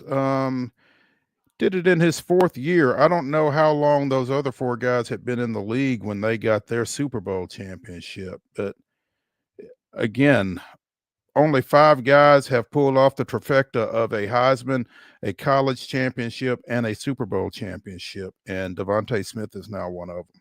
Historic company. And, I was scrambling my brain, and I forgot that Desmond Howard never won a college national title. Does have the Super Bowl MVP to his credit, but he don't got enough to get on that list, because you're right. That is a massive list. And a nice little, man, what a Super Bowl for Devontae Smith, who had kind of fallen out of, I'm not going to say relevance, but he had kind of fallen out of national attention, which is to the Eagles' benefit last night, because especially on the bomb that put the game to bed officially early in the first half, he was fantastic and had a great game last night. 4 catches on 5 targets, 69 yards, and that touchdown, like you said. And, kudos to AJ as well. Caught a touchdown. If you're a Titans fan, you had to be really irritated at points during last night's game when both A.J. Brown and DeAndre Hopkins scored touchdowns. Yeah, crazy situation for the Titans. Speaking of which, by the way, I just got to point this out. We've talked and we love D-Hop, but after the game, when DeAndre Hopkins goes at the reporters and says, "How about y'all talk about the refs now?" My brother, you got blown out on a national stage No one is coming to your aid to talk about the refs. That is the last thing you got to talk about. And he had a key drop when the Chiefs still had a flicker of hope just before halftime. Yeah. Not a great night for anybody in red last night. And we're going to talk a little bit more about it with David Beauclair of the Nashville Post, the Nashville Banner, and the First and 10 podcast when we come back to the Monday Mirror edition of Main Street Sports Today, presented by the Tennessee Orthopedic Alliance of Columbia. Stick around after this break.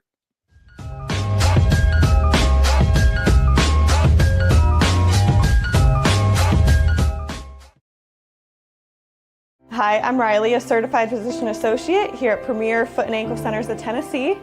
We have a couple locations, Murfreesboro, McMinnville, as well as Franklin. We treat people of all ages. We're excited to get you back on your feet and hope we can help you today. Call us today to schedule an appointment. We look forward to seeing you. Because here at Premier Foot and Ankle, we believe that the journey begins with happy feet.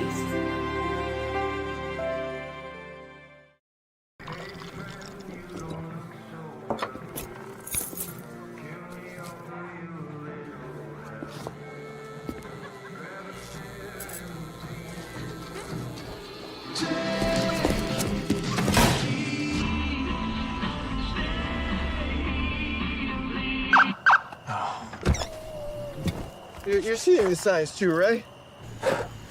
What signs? Whether you're an athlete or a weekend warrior, when it comes to your performance, don't settle for anything less than excellence.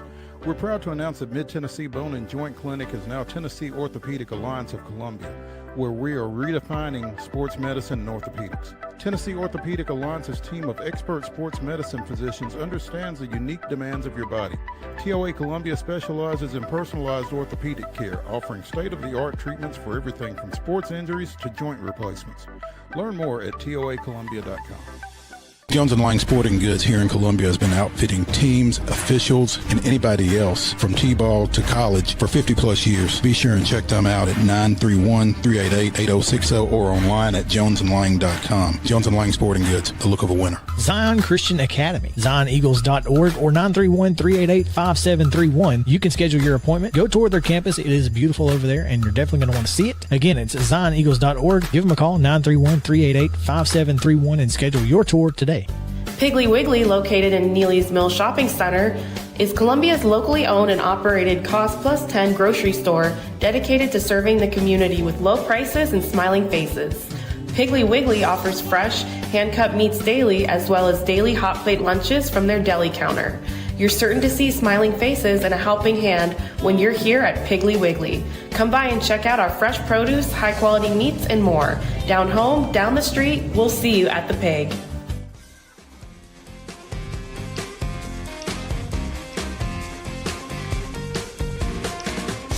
We continue the Monday Mirror edition of Main Street Sports Today, presented by the Tennessee Orthopedic Alliance of Columbia. That's Wade Neely. I'm Maurice Patton.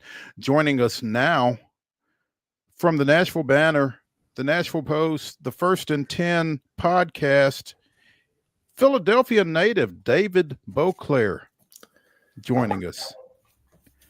David, I know you are a professional journalist and you probably declare no fandom at this point, but at some point, how big of a Philadelphia Eagles fan were you?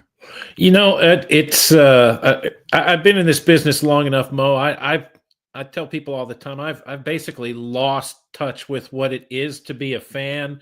I watch my teams that I grew up watching much more so than any others, and I pay attention to them, but I don't feel the emotional investment watching games, even a Super Bowl game like like a typical fan does. But yesterday was a really special day, and as was a few years ago when the Eagles won before, but it was a little better this time.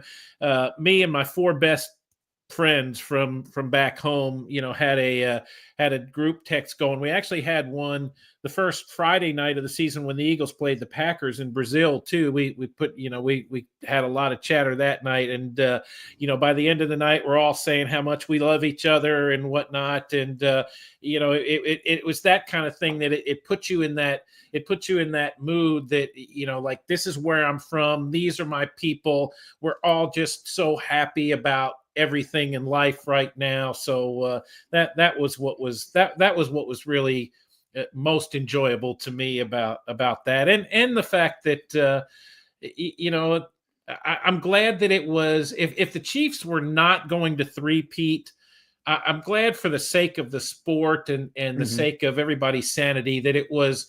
It was a knockout, right? This was not a split decision in any way, shape, or form. There's nothing the Chiefs can say. There's nothing anyone can say about officiating did that. The first huge call of the game, right? Automatically, first drive of the game goes in favor of the Chiefs, and you're just like, oh, here we go. As a sports fan, I hate when officials become the story, but they couldn't help but be the story coming into this. It just felt a little too obvious over most of this season and through the playoffs, and then that first call happens, and you're just thinking, oh, here we go. It's gonna be this thing. But then the Eagles did kind of what they've been doing through the postseason. It's one of the more impressive postseason runs we've seen in the NFL here in recent memory, I think.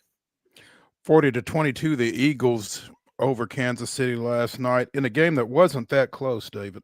No, it really wasn't. There was a sense among my boys they were disappointed when the Eagles finally gave up a point. There was a bit there where you thought, wow, they might just shut out Mahomes and the Chiefs, which that would be really something. But it's interesting, like you guys were talking about Devontae Smith and that group. It was one of those performances too. Yeah, Jalen Hurts probably was the MVP, but it wasn't one of those clear-cut things either, right? Like, it could have been Devontae Smith. It could have been Josh Sweat. You could have just said the Eagles' offensive line, give it to all five of those guys. It was a really good performance, and it showed a familiar sort of. I guess we've seen this before. We just forget it all the time. That line play means everything, and particularly a defensive line. I'm sure you guys have talked about it. You've seen the stats that Mahomes dropped back 42 times yesterday, and the Eagles didn't blitz him once, and they still sacked him 6 times. They had 6 tackles for loss. They had 11 quarterback hits. It's the same thing as go back to 2007 with the undefeated Patriots against the Giants, right? Who had Michael Strahan and Justin Tuck and Osi Umenyiora, that bunch of those guys, and they sacked Brady 6 times in that game and hit him 9 times, and it wasn't nearly as lopsided. But the narrative coming out of that game was exactly the same coming out of this one. Is if you can get pressure with your front four and drop everybody else into coverage, even the best quarterbacks on the planet are going to have a hard time beating you. The pressure is the key thing. Anybody can drop 7 into coverage, right, and make a quarterback sort of work to read the coverage and find somebody open. But if you don't give them the time to stand back there and just analyze everything, it's going to be a problem. And that was as ordinary as we've seen Patrick Mahomes look in a long time. David, the question that I had coming out of last night was, as good as Philadelphia's defensive line is, as good as their defense is, the fact that they were able to get home with just their front four with the effectiveness that they were, was that them, or does Kansas City have some real questions to answer with their offensive front? I think it's a little bit of both. The Eagles' defensive line has been good all year. It got better as they went, and people knew that all season long that the Chiefs' offensive line wasn't as good as it's been. They lost a couple people. They had guys playing out of position after injuries and whatnot, and Mahomes and Kelsey and those guys, they can cover up a lot for a long period of time. And, we saw the same thing with the Bengals a couple of years ago when, they starting with that playoff game here in Nashville, that when Joe Burrow got sacked, what was it, nine times, but they still, they still won the game and got themselves, to the Super Bowl and ultimately couldn't finish it off there. I mean, eventually, again, this is what I say, we nobody wants to talk about it until these moments happen, but we all know it in our very core that line play means everything. Like just think about the fact too. You guys were talking late in the last bit there about the guys who have won the Heisman, the national championship, and a Super Bowl, right? And there's now 5 of those guys. Not one of those guys is a quarterback. Right? I mean, not one of those guys is a quarterback. Like, think about how many quarterbacks have won Heisman trophies, and none of them have put that trifecta together. Like, what does that tell you?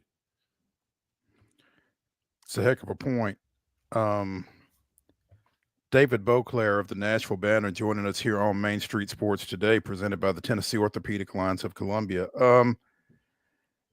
DB, how excited is Jim Washburn about the way things played out?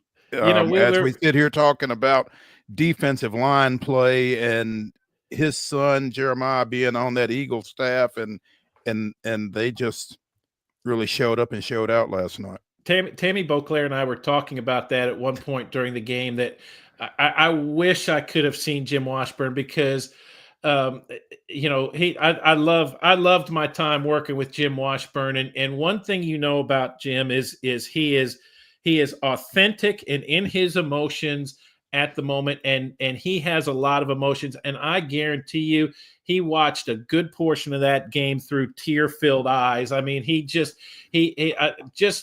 A, because it was his son's unit. B, the way that defensive line played. I think he would have been moved by any defensive line playing that well. The fact that it was his son's unit, I just can't imagine the joy and the pride and everything he felt. But I guarantee you, whoever was with him had 100% certainty exactly how he was feeling, because he was wearing his heart on his sleeve, his emotions on his face, tears running down his cheeks. I have no doubt that all of that was going on at some point. And while we're hearkening back to 1999, if you will, and the Titans' appearance in the Super Bowl, this is fascinating to me too. When you talk about Jalen Hurts and I don't think Hurts is ever going to end up, no matter how many Super Bowls he wins, in the conversation with Brady and with Mahomes and with Manning and with Terry Bradshaw and some of these guys, because he plays the game a different way, right? But just think about what he's done in his two Super Bowl appearances. Steve McNair in 2000, the 99 season, set the Super Bowl record for rushing yards by a quarterback when he carried 8 times for 64 yards.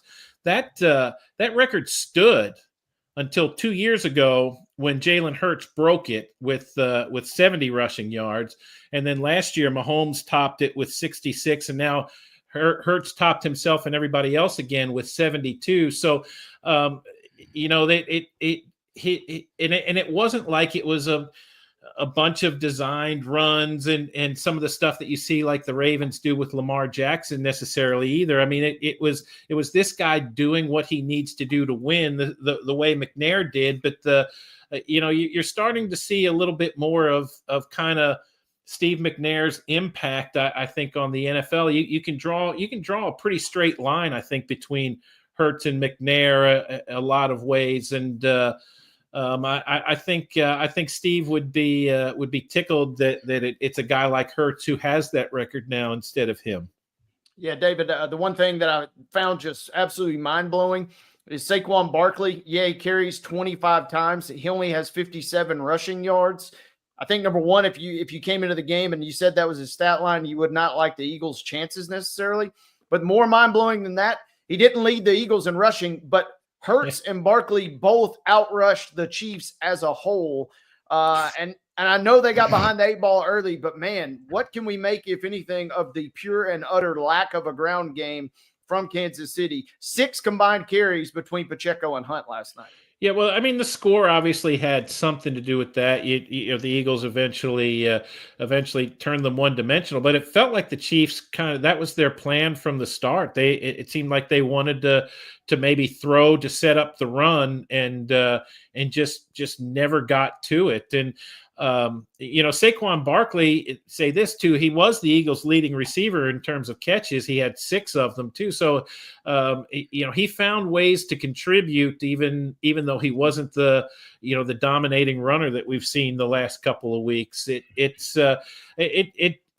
know how Nick Sirianni said it after the game though too, right? You know, they asked him how do you become a good coach, and he said you get good players. And I think that's what, you know, Mike Vrabel kind of said the same things a lot of times during his time as Titans coach. And there, you know, there's a lot of truth to that. And, you know, this Eagles team had a lot of good players, and they were healthy at the right time. It's funny to think that this time a year ago, there was speculation about whether Nick Sirianni would keep his job after the Eagles had started 10-1 and then fell apart down the stretch. But it was, you know, injuries got to them. Hurts in particular wasn't healthy, played through some stuff, and they didn't have the kind of ground game that they do this year. It just, you know, you put enough good players on your team, and it's probably pretty easy to coach those guys.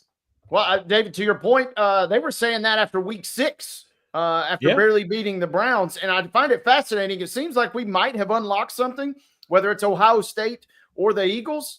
You just got to simply leak out that you want your coach fired in the middle of the season, and all of a sudden your team runs off and wins the whole thing, it feels like. What a turnaround for him and that coaching staff. Yeah, and you have to feel like, I mean, obviously nothing's certain, but you have to feel like he's not going to be hearing those rumors, or he's not going to be on anybody's hot seat list for a while now. I mean, you win a Super Bowl, you go to 2 in 3 years, you know, you have 54 wins including the playoffs in your first 4 years as an NFL head coach. It's going to be pretty tough for anybody to run him out of there unless he says or does something really, really stupid that leaves the Eagles no choice. And he, you know, you said it, Mo, I grew up there, right? I mean, he sort of fits what people in that town like too. There is, you know, the teams for the most part that have done well in my lifetime, the Philadelphia teams, they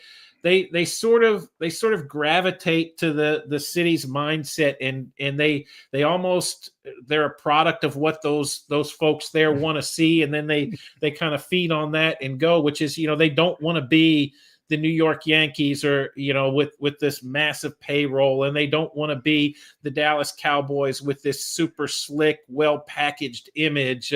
You know, they want to be a little bit ugly, a little bit rough around the edges, and I think Sirianni certainly fits the collective mind's eye of the Philadelphia sports fan, if you will.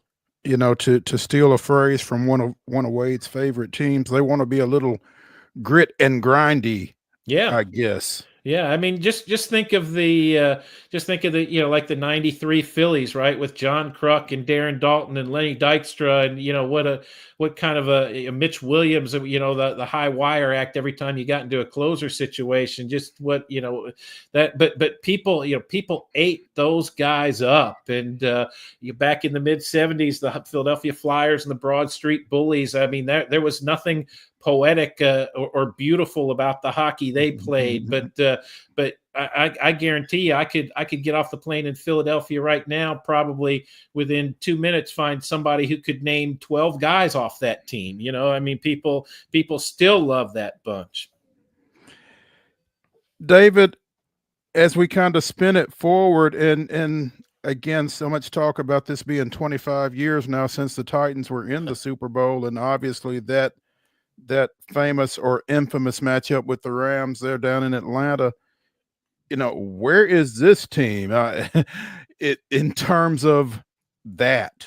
Yeah, it's a long way off. I have never, you know, in all the years, and I have covered this team in some way, shape, or form since they showed up as the Tennessee Oilers in 1997. And I have never seen a version of the Titans or Tennessee Oilers that had so little sense of self and had so little idea how it was going to find a way to win a game. And I think that lack of identity was recognized widely by the fan base. The apathy in the stands was the worst I've ever seen it. There were some of the smaller crowds I've ever seen down there at Nissan Stadium. So Brian Callahan and the new front office staff, they have a long way to go. It's not just a couple of holes that they have to plug here. They've got to figure out who they are right now. They have to figure out who they want to be and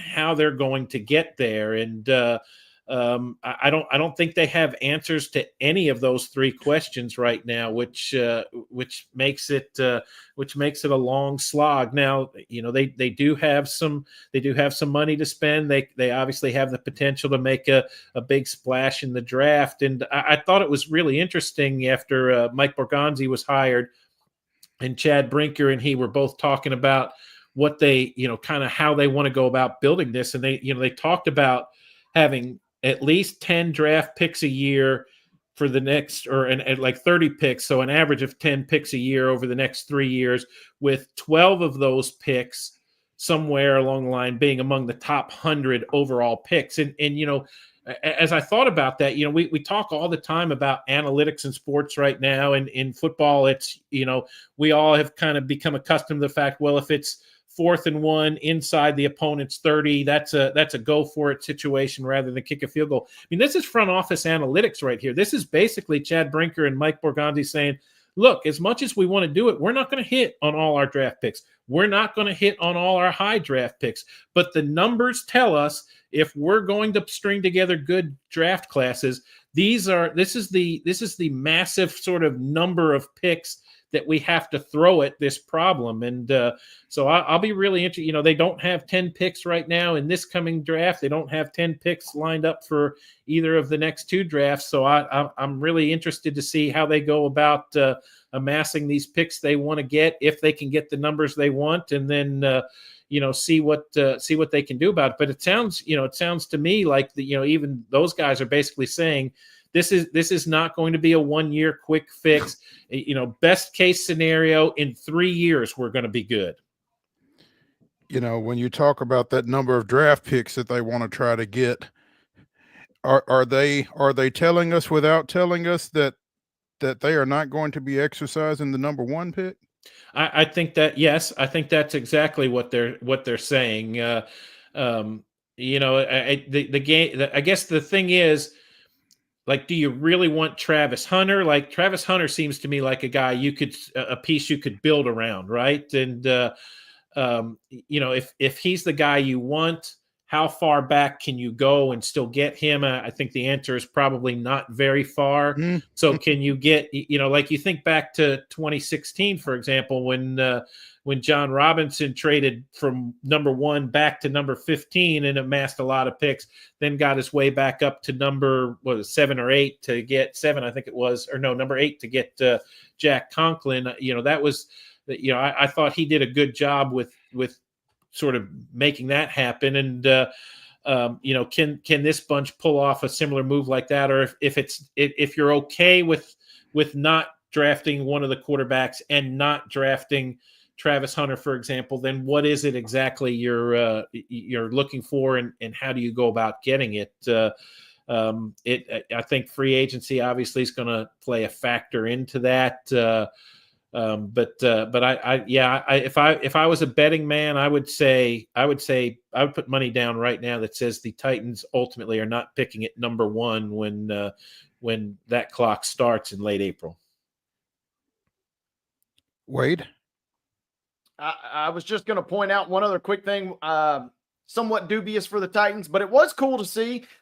We talked about, obviously, the matchup versus the Rams. They had the pregame Super Bowl coverage, the sit-down interview with Kevin Dyson. And, Mo, you'll love this. He was rocking the Centennial swag on set there. So it was cool to see. And we got Samuel Jackson shouting out, "Tighten up," although I don't think he was necessarily referring to the NFL franchise. That's right. The clip will beg to differ otherwise, but there were a few little Titans overtones throughout the course of the weekend. Yeah, it's funny. I need to go back and find that Kevin Dyson thing. I went out to brunch yesterday morning, and I was in a restaurant, and I could see off in the TV that they were doing something. I thought, I got to remember to watch that when I get home, and I didn't do it, so I'll have to go check. But of course, the other side of it was, and you mentioned this last segment too, Wade. AJ Brown, DeAndre Hopkins, both scoring touchdowns. Like one you were okay with the Titans trading away. It's like, okay, DeAndre Hopkins, I get it. You don't need to be here. Go try and get yourself a championship. That was good. But the AJ Brown thing still just I think it hangs over this franchise like a cloud. And it's not like AJ was dominant in that game, but you saw the one catch down the sideline, just the ease with which he just sort of puts his hands out and catches the ball. And there's nobody like that on this roster. And there was nobody really like that before. I mean, if you were to write a book right now on the 25-year history of the Tennessee Titans to this point, there would absolutely be a chapter on the quest for wide receivers, right? Like, starting with drafting Kevin Dyson in 98 instead of Randy Moss. And, Dyson was a good player, but he was no Randy Moss, signing Carl Pickens, and that turned into a disaster in 2000. Bringing Andre Johnson in, and 5-6 weeks into the season, he decides he wants to retire. Eric Moulds at the end of his career. There's been this constant quest for even Randy Moss coming here eventually. What was whatever year that was, and then Vince Young wouldn't throw the ball to him. It was the darndest thing. This has been a place where wide receivers go to die. And A.J. Brown and DeAndre Hopkins are the two guys who, in a lot of ways, broke that mold. Brown was the draft pick that this team had always wanted, and he was as good as anybody could have hoped.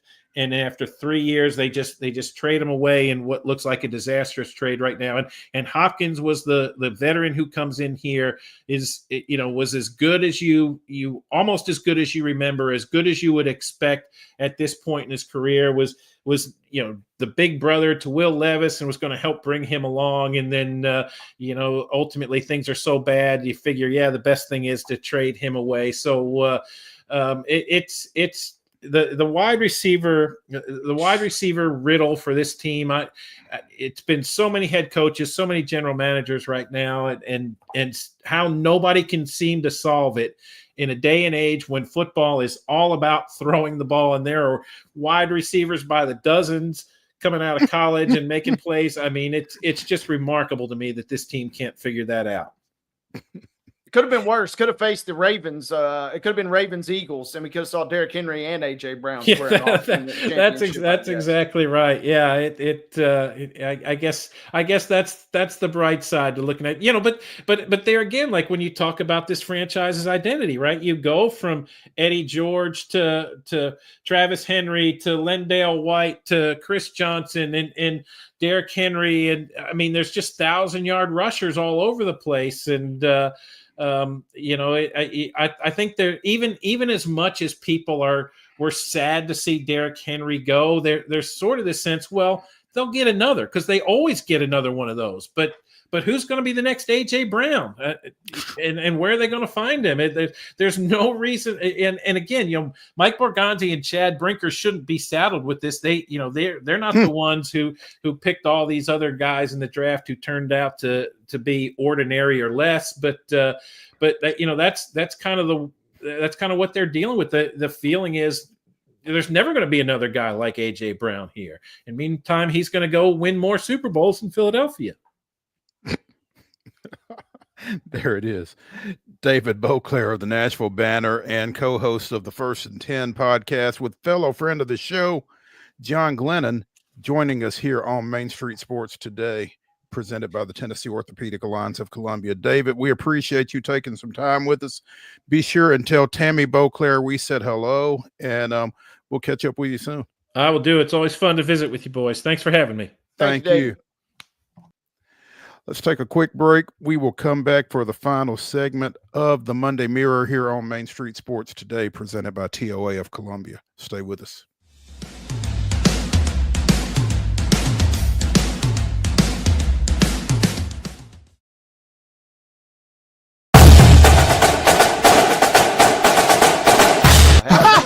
Hadn't forgot that. You know what they say, let's go Strokes.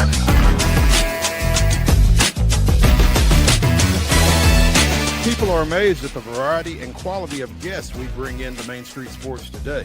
But when you've been in this business for nearly 40 years and you never throw away a phone number, it's pretty easy. Right, Wade? Absolutely. And Wynn agrees with me. Check out some of our guests featured on Main Street Sports Today. Step back and catch my breath. But I expect nothing less from you, big boy. Let's get going. We make it work pretty good. So the fans are tremendous. It's fantastic. It was really amazing. They call it performance. Yeah. From preps to pros, you never know who's going to stop by, so be sure to listen to and watch Main Street Sports Today from 2 to 4 p.m. daily on the MSM TV app.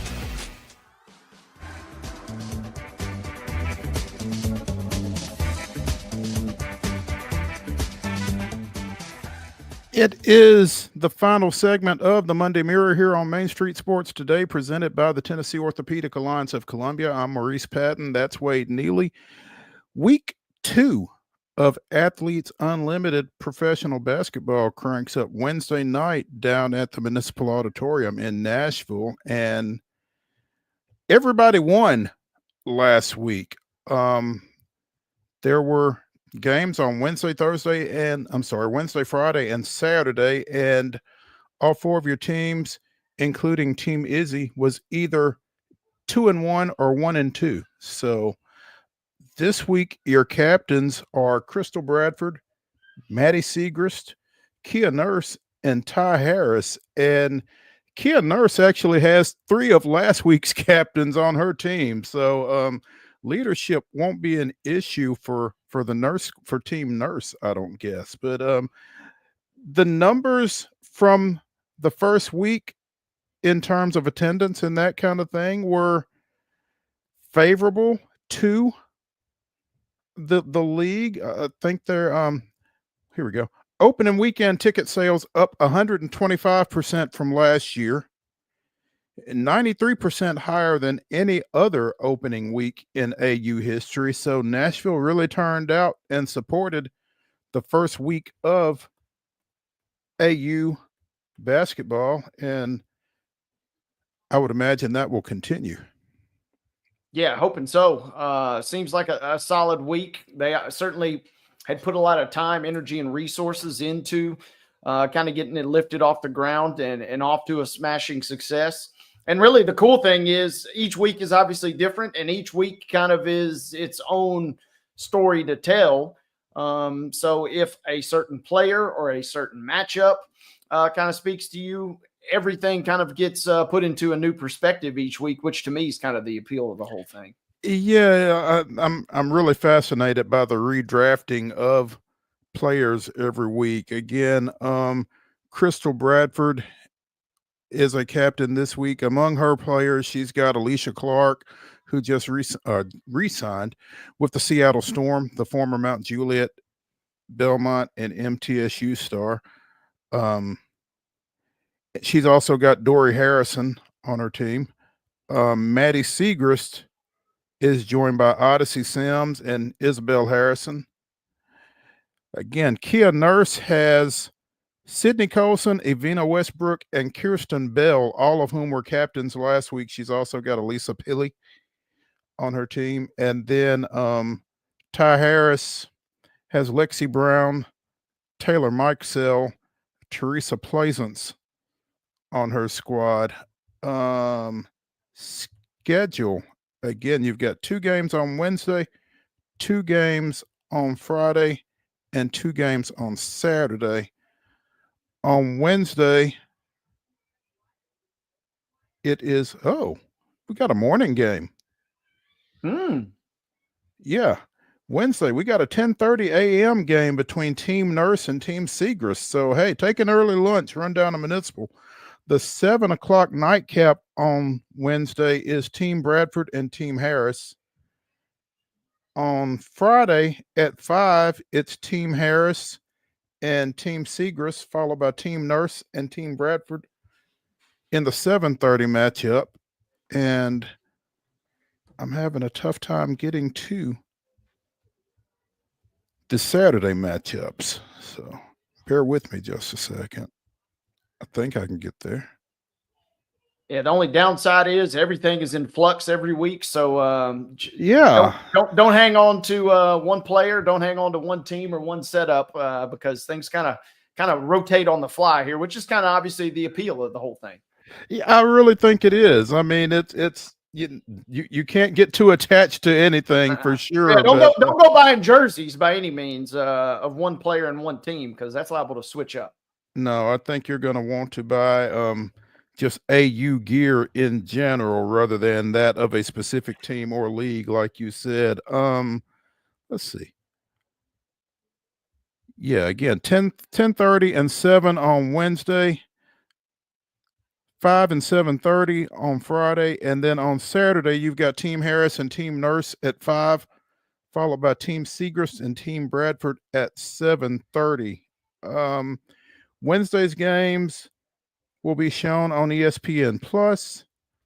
Thursday's games, I keep saying Thursday. Wednesday's games are on ESPN Plus. Friday's games are on FanDuel Sports and on the WNBA app.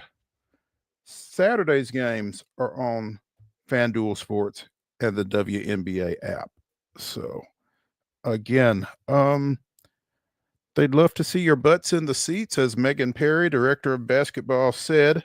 But if you can't, be sure and catch them streaming on ESPN, on the WNBA app, and on FanDuel Sports.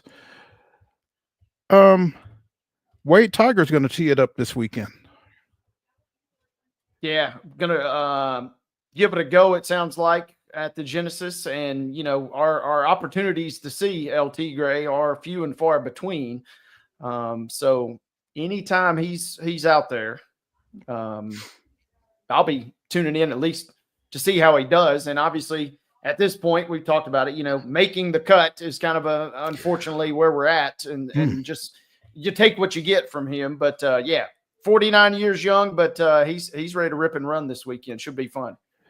The tournament has moved from Riviera to Torrey Pines in a concession to the wildfires out in California. Tigers won 8 times at Torrey Pines. His last top 10 finish was in the 2020 Farmers Insurance Open at Torrey Pines. So can he catch lightning in a bottle one more time? Would be fun. He certainly moves the needle, and I'm looking forward to it. Kind of a subdued, man. It was a little disappointing. Subdued Waste Management Open, but that's kind of for good reason. Thomas Dietrich kind of just ran away from the field, but the Waste Management Open is a fun event, and it always is a perfect little segue into the Super Bowl. So the fact that this one was kind of a bummer, maybe a little juice from Tiger will get everybody back on track this week. Oh, I'm sure everybody's looking forward to it. His last outing was in the Open Championship last year, and I think he missed a cut in that one. Is that right, Wade? Don't know off the top of my head, but that unfortunately, yes, probably a fair assessment. Yeah. So hoping that he can get to his Sunday red out at Torrey Pines.